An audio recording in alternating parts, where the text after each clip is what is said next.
Okay so हमारा है unit number 11 carboxylic compounds का। आज हम स्टार्ट कर रहे हैं और हमारा जो फर्स्ट टॉपिक है कार्बोक्सिलिक कंपाउंड्स का that is about the formation of ethanoic acid. लेकिन फॉर्मेशन ऑफ एथेनोइक एसिड से पहले हमने एक ब्रीफ सा इंट्रोडक्शन देखते हैं कि कार्बोक्सिलिक कंपाउंड्स हमारे पास क्या होते हैं। सो फर्स्ट ऑफ ऑल अगर मैं इसके इंट्रोडक्शन की बात करूं तो हम ये कहते हैं कि they are the organic compounds that contain carbon atoms that contain carbon oxygen double bond, जिसमें हमारे पास कार्बन ऑक्सीजन डबल बॉन्ड होता है और साथ हमारे पास कोई भी टू डिफरेंट ग्रुप्स अटैच होते हैं। उनको हम लोग कार्बोक्सिलिक कंपाउंड्स नहीं कहते, उनको हम कहते थे कार्बोनाइल कंपाउंड्स। इसका डिफरेंस याद रखें, इसको हम कहते थे कार्बोनाइल कंपाउंड्स। ठीक है। अच्छा, अगर हमारे पास ये होते हैं कार्बोनाइल के, हमें नहीं पता कि यहाँ कौन सा ग्रुप अटैच है और हमें नहीं पता कि यहाँ कौन सा ग्रुप अटैच है। अगर कोई कंफ्यूज हो रहा है कि मैम ने आज ये कौन सा रिएक्शन कौन सा स्ट्रक्चर बना के दिखा दिया हमें, तो बात एक ही है, आप इस तरह से बनाएं या आप इस तरह से बनाएं, दोनों जो कॉन्सेप्ट है वो हमारे पास सेम है। ठीक है। इसके बाद हमारे पास नेक्स्ट ये है कि अगर फॉर एग्जांपल आप इसमें थोड़ी सी मॉडिफिकेशन करते हैं और वही carbon double bond with oxygen है, लेकिन आप ये कहते हैं कि राइट साइड पे मस्ट है कि ओ एच ग्रुप अटैच होगा, लेफ्ट साइड पे हमें नहीं पता कोई भी ग्रुप आके अटैच हो सकता है, तो मैं इसको कहती हूँ कि ये हमारे पास कौन से कंपाउंड होते हैं, कार्बोक्सिलिक कंपाउंड्स। इनको हम कहते होते हैं कार्बोक्सिलिक कंपाउंड, जिसमें carbon double bond with oxygen और ओ एच का होना मस्ट है, ये साइड मस्ट होगी। लेफ्ट आपके बिल्कुल एंड पे, स्ट्रक्चर के राइट साइड पे एंड पे बिल्कुल अगर ये ग्रुप हुआ, दिस मीन्स कि जो कंपाउंड है ये कार्बोक्सिलिक कंपाउंड है। ठीक है। यहां तक एक डिफरेंस आ गया हमारे पास कार्बोनाइल कंपाउंड में और कार्बोक्सिलिक कंपाउंड में।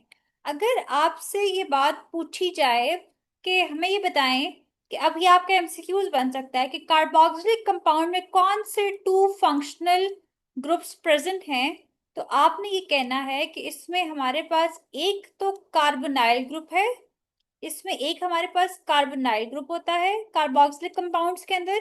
देखिए ये इसको हम कहते हैं कार्बोनाइल ग्रुप। ठीक है। ये आपके पास कार्बोनाइल ग्रुप है और इस सेकेंडली इसमें एक अल्कोहल भी प्रेजेंट होता है, OH ग्रुप भी प्रेजेंट होता है। ठीक है। ये टू फंक्शनल ग्रुप्स जो हैं ये प्रेजेंट होते हैं किसी भी कार्बोक्सिलिक कंपाउंड के अंदर। ये एक बेसिक सा कॉन्सेप्ट है कि हमारे पास कार्बोक्सिलिक कंपाउंड्स क्या होते हैं। सो सिंपली आप इसको अगर डिफाइन करना चाहे तो आप ये कहते होते हैं कि the organic compound that contains carbon oxygen double bond, they are called as a carbonyl compound, while the compound having carbon oxygen double bond attached with the hydroxyl group या alcoholic group, they are called as the carboxylic compound। ठीक है। अच्छा, अगर for example एक बात मैं आपको बहुत दफा बता भी चुकी हूँ, आज फिर बता रही हूँ कि अगर इस स्ट्रक्चर आपके पास ये कार्बोनाइल कंपाउंड, अब आपके पास कार्बोनाइल कंपाउंड्स भी टू टाइप्स के होते हैं फर्दर। आपके पास इसमें एक होता है एल्डिहाइड और एक होते हैं हमारे पास कीटोन। अच्छा, एल्डिहाइड का स्ट्रक्चर ये होता है कि अगर आपके पास carbon double bond with oxygen के साथ राइट साइड पे मस्ट है कि हाइड्रोजन अटैच हो जाए, इसको हम कहते होते हैं ये एल्डिहाइड है। अगर carbon double bond with oxygen के बोथ साइड्स पे हमें नहीं पता कौन सा ग्रुप अटैच है, कोई भी ग्रुप आके अटैच हो सकता है, हम उसे कहते थे कोई भी आर ग्रुप अटैच हो सकता है, मीन्स कोई भी, अगर आपके पास यहाँ पे अल्काइल ग्रुप अटैच हो जाए, आपको नहीं पता कि कौन सा ग्रुप होगा, कोई भी अल्काइल ग्रुप अटैच हो जाए, so we called this structure as ketone. ठीक है। अगर आपके पास राइट साइड पे मस्ट है कि हाइड्रोजन अटैच हो, लेफ्ट पे बेशक कोई भी ग्रुप आ जाए, कोई आर ग्रुप हो, तो उसको हम कहते हैं एल्डिहाइड। और अगर आपको बहुत साइड्स पे कंफर्म नहीं है कौन सा ग्रुप आके अटैच होगा, तो उसको हम कहते होते हैं एल्काइल ग्रुप्स। ठीक है। और अगर हमारे पास carbon double bond with oxygen के साथ ये मस्ट है कि अगर ओ ग्रुप अटैच हो गया तो उसको हम कह देते हैं कार्बोक्सिलिक कंपाउंड। अब यहाँ तक कोई क्वेश्चन है किसी को तो मुझसे पूछ लेते हैं, हम आगे मूव करते हैं। मैम कीटोन का जो जनरल फॉर्मूला अभी आपने बताया है कि carbon double bond with oxygen, तो कार्बोनाइल ग्रुप का भी तो यही है कीटोन का। बिल्कुल। सेम कार्बोनाइल सेम है। कंपाउंड का, कार्बोनाइल ग्रुप का और कीटोन का सेम होता है बिल्कुल। ठीक है। लेकिन हम लोग एक एक ब्रॉडर टर्म है कार्बोनाइल कंपाउंड्स या कार्बोनाइल ग्रुप, उसमें फर्दर आगे टू ग्रुप्स आ जाते हैं, एक एल्डिहाइड ग्रुप होता है या एक एल्डिहाइड कंपाउंड होता है और एक कीटोन होते हैं। एल्डिहाइड में ये होता है कि उसके राइट साइड पे मस्ट है कि हाइड्रोजन अटैच होगा, लेफ्ट पे कुछ भी आ सकता है, और कीटोन का हमें नहीं आइडिया होता, तो हम ये कह सकते हैं कि कीटोन का और कार्बोनाइल कंपाउंड्स का जो स्ट्रक्चर है या बेसिक जो फॉर्मूला है वो दोनों का बिल्कुल सेम है। ठीक है। Okay ma'am. और कोई क्वेश्चन है किसी का? सबको क्लियर हो नो गया? मैम। यस। ठीक है। क्लियर। ओके। यहाँ तक हो गया हमारे पास बेसिक सा कॉन्सेप्ट कि हमारे पास जो है वो कार्बोक्सिलिक कंपाउंड्स होते क्या हैं। अच्छा, अब हमारे पास फर्दर इससे आगे में देखते हैं कि हमारे पास कार्बोक्सिलिक कंपाउंड के भी कुछ अदर फर्दर कैटेगरीज होती है, फर्दर कंपाउंड्स होते हैं। जैसे कि हमने ये कहा है कि अगर carbon double bond with oxygen के साथ लेफ्ट राइट साइड पे अगर OH ग्रुप आ गया, दिस मीन्स के है तो ये कार्बोक्सिलिक ग्रुप, लेकिन यहाँ पे कोई भी डिफरेंट ग्रुप आके अटैच हो सकता है। अब फॉर एग्जाम्पल मेरा जो फर्स्ट केस है उसमें ये ग्रुप तो सिमिलर है, लेकिन यहाँ पे मेरे पास एक हाइड्रोजन अटैच हो गया। तो अब इसको मैं क्या नेम दूंगी, क्योंकि मेरे पास कार अगर मैं देखूं मेन चेन में, ये मेरी मेन चेन है, इसमें अगर मैं देखूं कि कितने कार्बन हैं तो मेरे पास वन कार्बन है जस्ट। और मुझे पता है कि वन कार्बन वाले को हम कहते होते हैं मेथेन। लास्ट वाला जो ई है वो मैंने फॉर एग्जाम्पल लिख दिया मीथेन कहते हैं इसको, ठीक है, लेकिन इसमें एक कार्बन होता है। लेकिन चूंकि ये तो कार्बोक्सिलिक ग्रुप है हमारे पास ना, और आपको पता है कि जो कार्बोक्सिलिक ग्रुप्स होते हैं उनके सुफिक्स क्या होता है हमारे पास? ओइक। OIC हम लोगों ने स्टडी भी किया था जब हम लोगों ने ऑर्गेनिक कंपाउंड्स को पढ़ा था। ओइक एसिड इनको हम लोग कहते होते हैं, इनका एक इनका एक सुफिक्स एंड पे ये अटैच होता है ओइक एसिड। तो मैं क्या करती हूँ कि इसका ई रिमूव करती हूँ और इसके लास्ट में ओइक एसिड बना देती हूँ, इसको मेथानोइक एसिड बन जाएगा हमारे पास ये। इस कंपाउंड का जो आईयूपैक नेम है, एक इंटरनेशनल स्टैंडर्ड जो इसका नेम है वो है इसका मेथानोइक एसिड। लेकिन साथ ही साथ इसका एक कॉमन नेम भी है, कॉमन नेम जिसको जो हर किसी को तो नहीं पता, लेकिन डेफिनेटली लाइक हर कोई नहीं जानता इसको, लेकिन फिर भी ये नेम ऐसा है कि मोस्टली लोगों को पता है। और इसका नाम दे दिया गया है जिसमें वन कार्बन होता है, वन कार्बन वाले कार्बोक्सिलिक कंपाउंड को जो एक नेम दे दिया गया है, मेथानोइक एसिड को जो नेम दे दिया गया that is the formic acid. उसको हम लोग फॉर्मिक एसिड बोलते हैं। ठीक है। सो ये हो गया हमारे पास फर्स्ट कंपाउंड।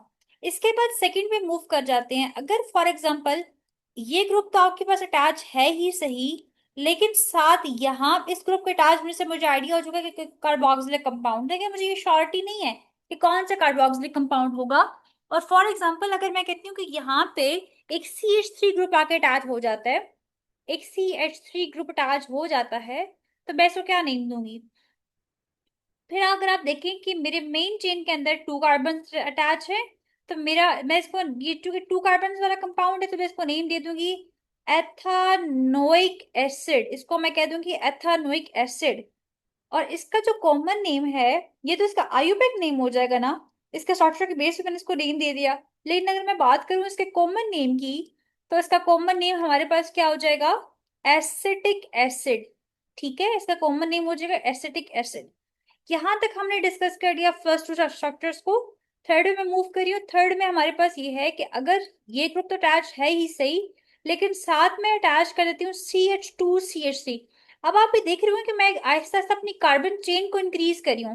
पहले जस्ट वन कार्बन था, अब फिर टू कार्बन हो गए, अब मेरे पास थ्री कार्बन हो चुके हैं। और मुझे पता है कि थ्री कार्बन वाला जो कंपाउंड होता है उसको हम कहते होते हैं प्रोपानोइक एसिड। Propanoic acid. और इसका जो कॉमन नेम होता है वो हमारे पास होता है प्रोपियोनिक एसिड। कॉमन नेम क्या होता है? Propionic acid. ठीक है। यहां तक हो गया। अब मैं आपको बता देती हूँ फर्दर आगे कि अगर कोई फोर कार्बन वाला कंपाउंड होगा तो उसका आयुपैक नेम क्या होगा हमारे पास, और कॉमन नेम क्या होगा। ये चीज आप लोगों ने याद रखनी है। अगर कोई फोर कार्बन कंपाउंड हुआ तो उसका आयुपैक नेम हो जाएगा ब्यूटानोइक एसिड। Butanoic acid. और उसका जो कॉमन नेम होगा that is the butyric acid, उसको हम कहते होते हैं। ठीक है। अगर कोई फाइव कार्बन कंपाउंड होगा उसका नाम होगा प्रो सॉरी पेंटानोइक एसिड हो जाएगा वो हमारे पास, पेंटानोइक एसिड। और इसका जो कॉमन नेम होगा that is the valeric acid. Valeric acid. ठीक है। इस तरह से हमारे पास जो है ये फाइव कार्बन कंपाउंड्स तक की स्टोरी आपको पता होनी चाहिए कि फाइव कार्बन कंपाउंड्स जो है उनको हम लोग उनके कॉमन नेम क्या होते हैं और उनके आयुपैक नेम क्या होते हैं। अब यहाँ तक कोई क्वेश्चन है किसी का तो मुझसे पूछें, देन हम आगे मूव करते हैं। क्लियर हो गया तो मुझे बता दें कि मैम हमें क्लियर हो गया। नो मैम, कोई क्वेश्चन नहीं। सबको क्लियर समझ है। यस आ मैम, चुकी क्लियर है? है। Yes ma'am. यस। टीचर, ये अगर पेपर में आए तो इसके दोनों नेम लेके आएंगे। अगर पेपर में आ जाता तो दोनों दोनों लेके आ जाए। अगर पेपर में आ जाता है तो आप कॉमन नेम भी लिखें, उसका आईयूपैक नेम भी लिखें, तो डेफिनेटली एग्जामिनर को पे अच्छा प्रश्न जाएगा ना। अगर फॉर एग्जाम्पल अगर आप नहीं भी लिखेंगे और आपसे पूछा गया कि बताए इसका आईयूपैक नेम क्या है, तो आईयूपैक से बता, मार्क्स नहीं कटेंगे, मैं ये नहीं कह रही कि अगर कोई नहीं लिखेगा तो उसके नंबर कट जाएंगे, नहीं ऐसी बात नहीं है। अगर नहीं लिखेंगे तो ये होगा कि मतलब नंबर तो आपको मिल जाएंगे, लेकिन अगर आप लिखेंगे तो एक अच्छा इंप्रेशन पड़ जाएगा। फिर अगर आप कहीं पे कोई मिस्टेक भी हो रही हुई तो आपको उसके नंबर आपके नहीं कट किए जाएंगे, मतलब थोड़ी एक अच्छा गेस्चर दे दिया जाता है बच्चे को। अच्छा, एक बात मैंने बतानी थी कि ये जो वेलरिक है इसकी स्पेलिंग मैंने मिस्टेक की है इसमें। वेलरिक के स्पेलिंग होते हैं VALERIC, वेलरिक एसिड इसको बोलते होते हैं, और ये होता है ब्यूटारिक एसिड। सो यहाँ तक हो गया हमारे पास, टोटल 5 कार्बन को हम लोगों ने डिस्कस कर लिया, ठीक है। अच्छा, यहाँ तक बेसिक कॉन्सेप्ट हो गया। अब हम मूव करते हैं towards the formation of ethanoic acid. ये तो आप देख चुके हैं कि एथेनोइक एसिड किस तरह से बनता है। Carbon double bond with oxygen होगा और OH ग्रुप तो अटैच होगा ही, सही मस्त। लेकिन साथ हमारे पास डेफिनेटली एथेनोइक का मतलब होता है कि इसमें 2 कार्बन कंपाउंड है हमारे पास ये। अब 1 कार्बन तो ये हो चुके हैं, एक कार्बन मुझे और अटैच करना है, मुझे एक CH3 ग्रुप अटैच करूंगी तो ये मेरे पास क्या बन जाएगा, एथेनोइक एसिड। अब क्वेश्चन हमारे पास ये है कि एथेनोइक एसिड की फॉर्मेशन कैसे हो सकती है, एथेनोइक एसिड को हम कैसे तैयार कर सकते हैं, कैसे प्रिपेयर कर सकते हैं, कैसे बना सकते हैं। अगर आपसे ये क्वेश्चन आ जाए शॉर्ट में सिंपली, तो आपने बताना है कि फॉर्मेशन ऑफ एथेनोइक एसिड हम 2 मेथड्स के थ्रू कर सकते हैं। हमारे पास 2 मेथड्स हैं जिनके थ्रू हम लोग एथेनोइक एसिड की फॉर्मेशन कर सकते हैं। जो फर्स्ट मेथड है उसको हम कहते होते हैं oxidation of alcohol, oxidation of alcohols के थ्रू। और सेकंड हमारे पास कॉन्सेप्ट होता है कि हम लोग बैक्टीरियल ऑक्सीडेशन ऑफ एथेनॉल के थ्रू भी हम प्रिपेयर कर सकते हैं। आपने सिंपली बताना है कि there are 2 methods to prepare to form the ethanoic acid. The first one is the oxidation of alcohols, alcohol की ऑक्सीडेशन करके, and the second one is the bacterial oxidation of the ethanol. Ethanol की bacterial oxidation अगर आप करेंगे, bacteria का attack करवाएंगे तो तब भी हमारे पास एथेनोइक एसिड प्रिपेयर हो सकता है, ठीक है। अच्छा, अब हम देखते हैं कि फर्दर अगर आपके पास एक क्वेश्चन आ जाता है कि आप एक्सप्लेन करें कि किस तरह से आप अल्कोहल की ऑक्सीडेशन करके एथेनोइक एसिड को तैयार कर सकते हैं, बना सकते हैं। तो उसके लिए हमारे पास क्या पॉइंट हो जाएगा, ethanol is readily oxidise to aldehyde which further oxidise to carboxylic acid. मैंने आप लोग को ये कॉन्सेप्ट लास्ट लेक्चर में भी बताया था कि अगर कहीं भी अगर आपसे ऑक्सीडेशन की बात की जाए तो सिंपली हम क्या करते होते हैं, ऑक्सीडेशन का कॉन्सेप्ट क्या होता है। ऑक्सीडेशन हमें कहता है कि gain of oxygen is called as oxidation, या अगर हम लोग हाइड्रोजन की टर्म्स में बात करें तो हम कहते हैं loss of hydrogen is called as oxidation. अगर आपसे कभी ये कहा जाए कि आपने एल्केन को कन्वर्ट करना है अल्कोहल के अंदर, या आपसे कहते होते हैं कि अल्कोहल को कन्वर्ट कर दें, ये क्वेश्चन बहुत दफा आपके एग्जाम में आएगा, अल्कोहल को कन्वर्ट कर दें एल्डिहाइड के अंदर या कीटोन के अंदर, या एक टर्म यूज कर दी जाती है कि इसको अल्कोहल को कन्वर्ट करें कार्बोनाइल कंपाउंड के अंदर, क्योंकि दोनों कार्बोनाइल कंपाउंड है ना। और अगर आपसे कभी कहा जाता है कि इस एल्डिहाइड या कीटोन को कन्वर्ट करें किसके अंदर, कार्बोक्सिलिक कंपाउंड के अंदर, कार्बोक्सिलिक कंपाउंड के अंदर, तो आप क्या करेंगे। इसका मतलब है कि आपसे जब ये कन्वर्जन कहा जा रहा है कन्वर्जन्स का, तो इसका मतलब है कि आपने करनी है ऑक्सीडेशन। मींस कि अगर आप एल्केन में ऑक्सीजन को ऐड करेंगे तो अल्कोहल बन जाएगा। साथ ही साथ आपने अगर अल्कोहल को एल्डिहाइड या कीटोन में कन्वर्ट करना है तो अगर आप ऑक्सीजन को ऐड करवाएंगे तो ये प्रोडक्ट बन जाएगी। अगर एल्डिहाइड और कीटोन में ऑक्सीजन ऐड करेंगे तो कार्बोक्सिलिक कंपाउंड बन जाएंगे। अगर फॉर एग्जाम्पल आप एल्केन को एल्कोहल में कन्वर्ट करना है तो ना सिर्फ ऑक्सीजन की एडिशन करनी पड़ेगी, साथ ही साथ आपको एक ऑक्सीडाइजिंग एजेंट यूज करना पड़ेगा जिसको हम कहते होते हैं K2Cr2O7 यूज करेंगे आप, या आपके MnO4 यूज करेंगे। K2Cr2O7 को हम कहते होते हैं पोटेशियम डाइक्रोमेट, पोटेशियम डाइक्रोमेट। और इसके साथ साथ KMnO4 का नेम होता है, KMnO4 का होता है, इसको हम कहते होते हैं KMnO4 को पोटेशियम परमैंगनेट।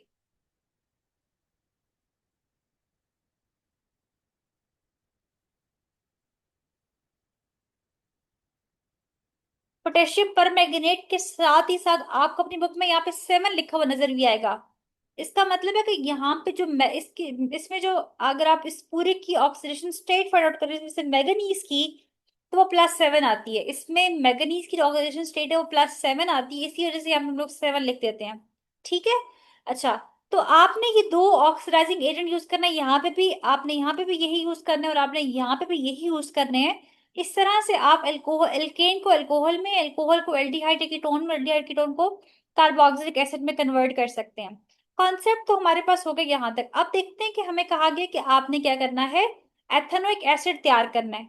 हम लोग किस तरह से कर रहे हैं, हम लोग एल्कोहल की ऑक्सीडेशन करके, मतलब एल्कोहल के अंदर हम ऑक्सीजन को ऐड करके और क्या बना रहे हैं, कार्बोक्सिलिक एसिड यानी एथेनोइक एसिड तैयार कर रहे हैं। इसका मतलब ये है कि पहले तो अल्कोहल से एल्डिहाइड और कीटोन बनेगा, और एल्डिहाइड कीटोन जब बन जाएगा तो दोबारा इसकी ऑक्सीडेशन करेंगे, तब जाके हमारे पास यहाँ पे कार्बोक्सिलिक कंपाउंड बन जाएगा। और वही कंडीशन होगी कि आपने K2Cr2O7 को यूज करना है या आप KMnO4 में से किसी एक चीज को आप यूज कर लें। यहाँ पे भी आपको वही चीज यूज करनी पड़ेगी, तब जाके ये अल्कोहल कार्बोक्सिलिक कंपाउंड में कन्वर्ट होगा। इस अल्कोहल के थ्रू आप जो है वो एथेनोइक एसिड तैयार कर सकते हैं। यहाँ तक कोई पॉइंट ऐसा है जो समझ नहीं आया तो मुझे बता देंगे, क्योंकि यहाँ तक आपका बेसिक सा कॉन्सेप्ट हो गया। अब बाकी आगे हम लोग थ्योरी पढ़ेंगे और कॉन्सेप्ट हो चुके हैं। अब आप उस कॉन्सेप्ट को आप इम्प्लीमेंट करेंगे, अप्लाई करेंगे एथेनोइक एसिड के ऊपर। कोई क्वेश्चन है यहाँ तक किसी का? ये No, क्वेश्चन ma'am. दोबारा। इक्वेशन दोबारा समझा दूं, कौन सी वाली इक्वेशन? ये एल्केन की वो जो रिएक्टेंट ये वाली जो इक्वेशन अल्कोहल से एल्डिहाइड के अराउंड कार्बोक्सिलिक, ये वाली इक्वेशन। जो है वो बता रहे हैं। ओके। इसमें क्या हो रहा है कि सिंपल देखो, आपसे कहा जा रहा है कि आपने एथेनोइक एसिड की फॉर्मेशन करनी है।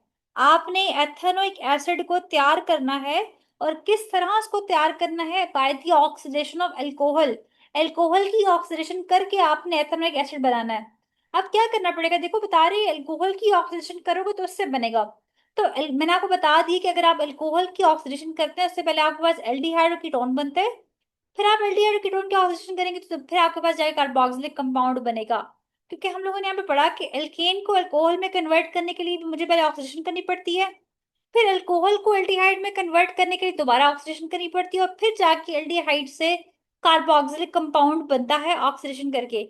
समटाइम्स आपको कहा जाएगा कि आप एल्केन को एल्केन दे देंगे और उससे कहा जाएगा कार्बोक्सिलिक कंपाउंड बनाए, तो क्या करेंगे, डायरेक्ट काम करेंगे? नहीं, आपने पहले एल्केन से फर्स्ट स्टेप में अल्कोहल बनाना है, फिर सेकंड स्टेप में उसी अल्कोहल से एल्डिहाइड और कीटोन बनाना है, और थर्ड स्टेप में जाके उस एल्डिहाइड या कीटोन में से कार्बोक्सिलिक कंपाउंड को तैयार करना है। समझ आ गया अब्दुल आपको? ये आ गई है। बाकी सबको भी क्लियर है? कोई पॉइंट है किसी का तो मुझे पूछ लें अभी। क्लियर है। बाकी सबको भी क्लियर है? Yes ma'am. ओके। अब हम Yes, आगे मूव ma'am. करते हैं। हमारे पास है ethanol is readily oxidise to aldehyde.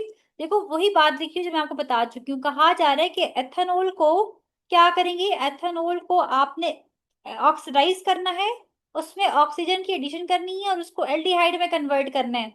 जब एल्डिहाइड बन जाएगा फिर उसके बाद फर्दर उसको ऑक्सीडेशन करके कार्बोक्सिलिक एसिड आप बना देंगे।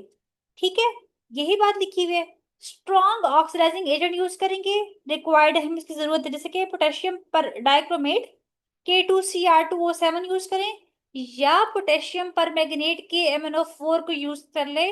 इन दोनों में से कोई भी आप ऑक्सीडाइजिंग एजेंट यूज करेंगे तो तब जाके ये रिएक्शन हो सकता है, वरना ये रिएक्शन नहीं होगा। अब जो रिएक्शन है मैं आपको करके दिखाती हूँ, बहुत गौर से सब इस रिएक्शन को देखें स्टेप बाय स्टेप, ताकि आपको समझ आ जाए कि हम लोग रिएक्शन में क्या करें। हमारे पास है कोई भी, हमने कोई अल्कोहल लेना है, क्योंकि मुझे एथेनोइक एसिड में कन्वर्ट करें, तो डेफिनेटली मैं एथेनोइक एथेनोइक का ही अल्कोहल लूंगी, मतलब कि एथेनॉल ही लूंगी, 2 कार्बन वाला ही मैं अल्कोहल लूंगी। तो मेरे पास है एथेनॉल, जिसका फॉर्मूला होता है CH3CH2OH, इसका फॉर्मूला होता है। ये मेरे पास है एथेनॉल। अगर मैं इस एथेनॉल के अंदर ऑक्सीजन को ऐड करवा दूं और साथ ही साथ मैं KMnO4 को यूज कर लूं, या मैं K2Cr2O7 का यूज कर लूं, किसी एक ऑक्सीडाइजिंग एजेंट को मैं यूज कर लूं।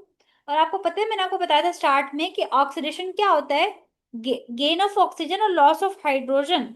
अब यहाँ पे स्टेप नंबर 1 में ऑक्सीजन ऐड भी होगा और हाइड्रोजन का रिमूवल भी होगा, हाइड्रोजन का लॉस भी होगा, तब जाके ये अल्कोहल, जिसको मैं कह रही हूँ कि मेरे पास एथानॉल है, ये कन्वर्ट हो सकता है एल्डिहाइड, यानी कि एथानल में कन्वर्ट हो सकता है। अब क्या होगा, इसी में से हम लोग ये चीज देखेंगे कि ये CH3 ऐसे ही रहेगा, इस वाले कार्बन के दोनों हाइड्रोजन को हम लोग रिमूव कर देंगे, ये दोनों हाइड्रोजन यहां से निकल जाएंगे, राइट। उसके बाद क्या होगा कि ये कार्बन और साथ कार्बन हमारे पास है, और साथ ही हमारे पास जो है ये OH रह जाएगा, जिसको मैं CHO लिख रही हूँ। अब मेरे पास बन चुका है, हमारे पास क्या बन चुका है, ये एक एल्डिहाइड बन चुका है, या इसको मैं कह सकती हूँ कि मेरे पास एथानल बन चुका है। ये मेरे पास एथानोल था, लास्ट में OL आ रहा है, यहाँ पे AL आ रहा है, ये एल्डिहाइड है, एल्डिहाइड के लास्ट में AL आता होता है, ठीक है। अच्छा, ये मैं इसको इस तरह भी लिख सकती हूँ, मैं आपको इस तरह से भी शो करवा देती हूँ, कंपाउंड की शेप इस तरह से होगी, CH3C double bond with oxygen, और यहाँ पे H है। मैंने आपको बताया था ना, अगर लास्ट में H होगा, इसका मतलब है कि ये मेरे पास क्या है, एल्डिहाइड है। अगर C double bond with oxygen के साइड पे मस्ट है कि H अटैच हुआ, इसका मतलब कि मेरे पास एल्डिहाइड है। ये हो गया मेरा फर्स्ट स्टेप इस रिएक्शन का। अब आगे हम देखेंगे कि सेकंड स्टेप क्या होता है। यहां तक समझ आ गई आप लोग को? मैम ये वाला एक बार दोबारा रिपीट कर दें। ओके, मैं दोबारा रिपीट कर देती हूँ। देखिए मैंने क्या बताया, मैं दोबारा से रिपीट कर रही हूँ क्वेश्चन को मैं रेज करके। अब मैंने बताया ये है कि हमें क्या करना है, हमें कन्वर्ट करना है, लाइक हमें एथेनोइक एसिड की फॉर्मेशन करनी है, हमें एथेनोइक एसिड तैयार करना है, बनाना है। इसके लिए हम क्या करेंगे, बताया जा रहा है आपको कि आपने इसको अल्कोहल की ऑक्सीडेशन करके आप इसको तैयार करें। मैंने बताया कि अगर पहले हम अल्कोहल को ऑक्सीडाइज करते हैं, उसमें ऑक्सीजन का ऐड करवाएंगे, तो एल्डिहाइड या कीटोन बन जाएगा, और फिर एल्डिहाइड के कीटोन दोबारा इसकी ऑक्सीडेशन करके फिर हमारे पास कार्बोक्सिलिक एसिड बन जाएगा, कार्बोक्सिलिक कंपाउंड बन जाएगा। तो हमारे पास चूंकि हम लोगों ने एक 2 कार्बन कंपाउंड तैयार करना है, हम लोगों ने एक एथेनोइक एसिड तैयार करना है, तो उसके लिए मैं अपना जो कंपाउंड लूंगी वो भी एक 2 कार्बन कंपाउंड होगा, और मुझे लेना है कोई अल्कोहल से स्टार्ट करनी है अपनी स्टोरी। तो मैं अल्कोहल जो ले रही हूँ, वो मेरे पास कौन सा अल्कोहल हो जाएगा, एथेनॉल। यहाँ तक समझ आ गया आपको? यस। ठीक है। अब मैं ले रही हूँ क्या चीज, एथेनॉल ले रही हूँ, जिसमें 2 कार्बन हो जाएंगे, CH3CH2OH, 2 कार्बन है मेरे पास, लास्ट में OH अटैच हो गया, इसका मतलब कि मेरे पास ये क्या है, एक एथेनॉल है। एथेनॉल में मैंने ऑक्सीजन को ऐड करवाना है, क्योंकि मुझे ये पता है कि ऑक्सीडेशन का मतलब ये होता है गेन ऑफ ऑक्सीजन, और loss of hydrogen is called as oxidation. तो मैंने दोनों काम करने हैं, मैंने ऑक्सीजन को ऐड भी करवाना है, और मैंने ऑक्सीजन का लॉस, सॉरी हाइड्रोजन का लॉस भी करना है।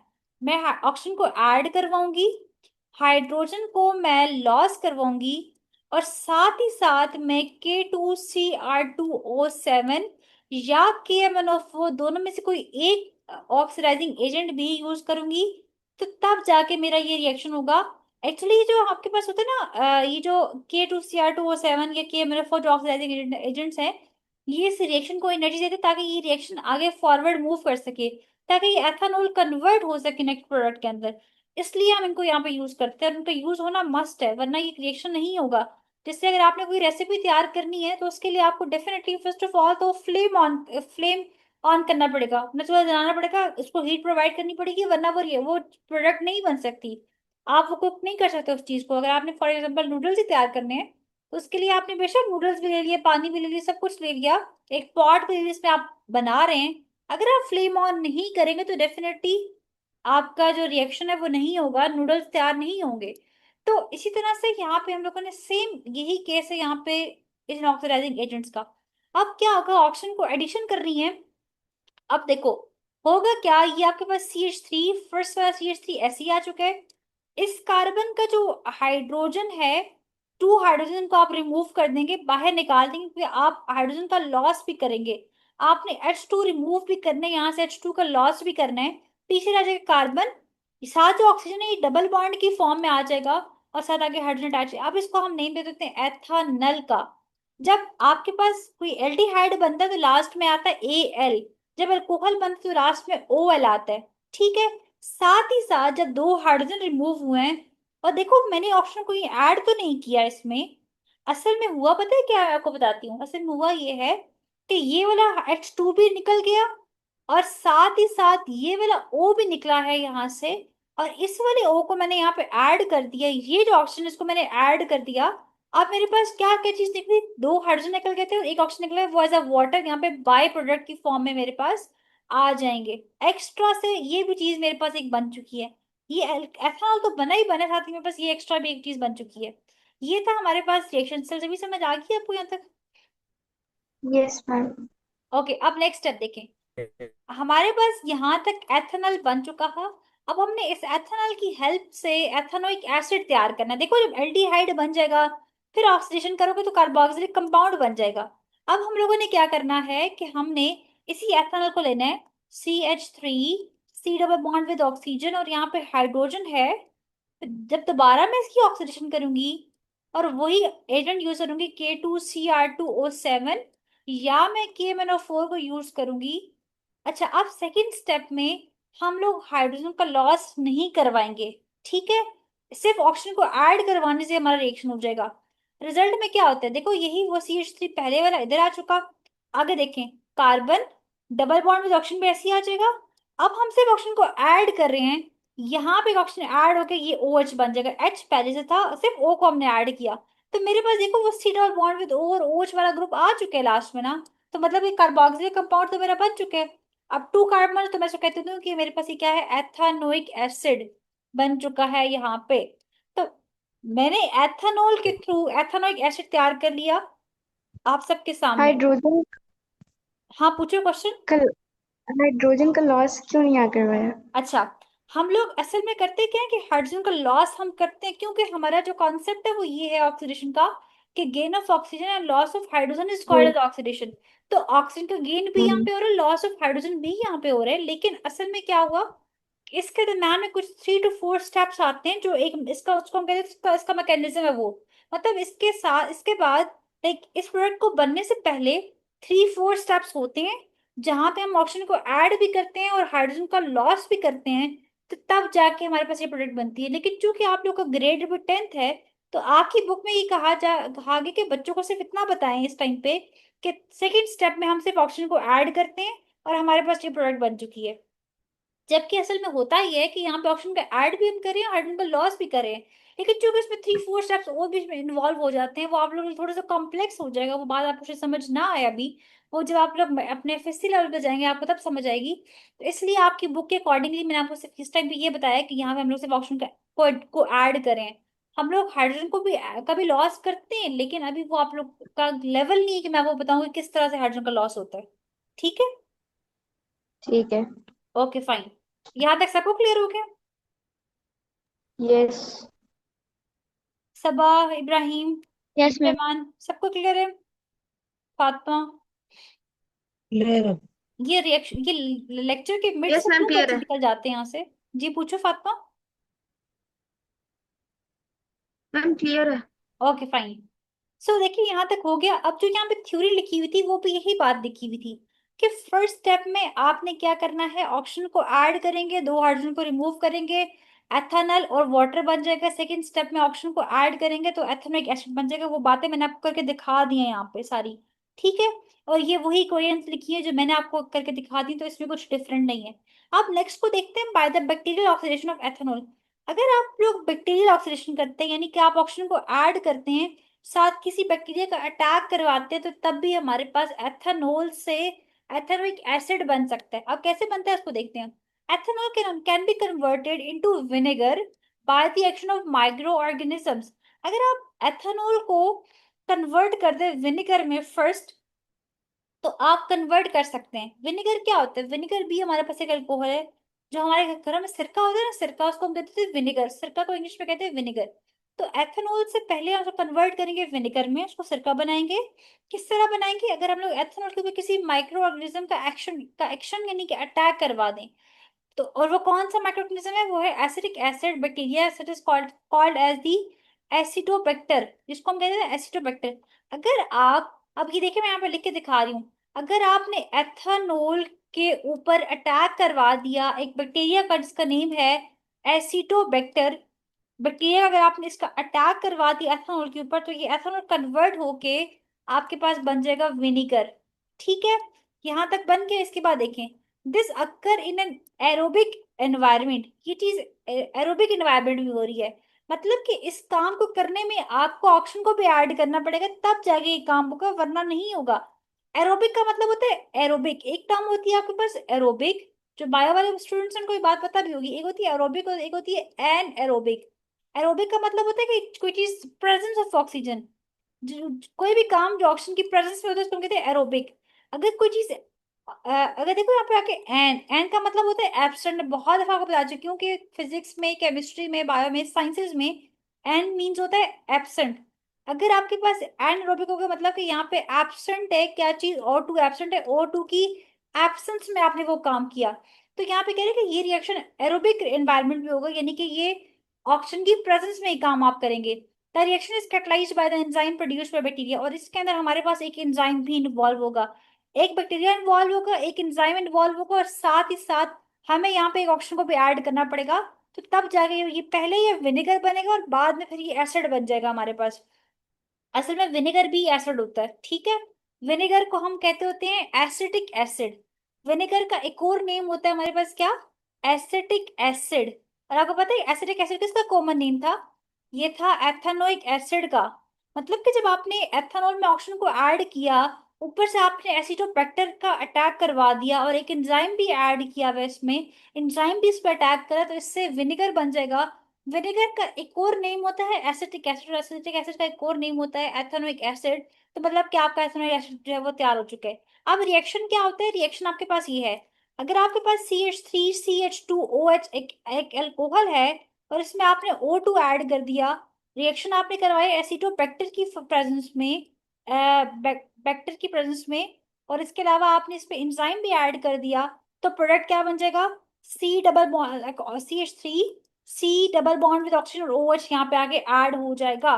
साथ ही साथ वाटर बन जाएगा। वाटर कैसे बना है? वाटर ऐसे बना है, यहाँ से देखो क्या हुआ,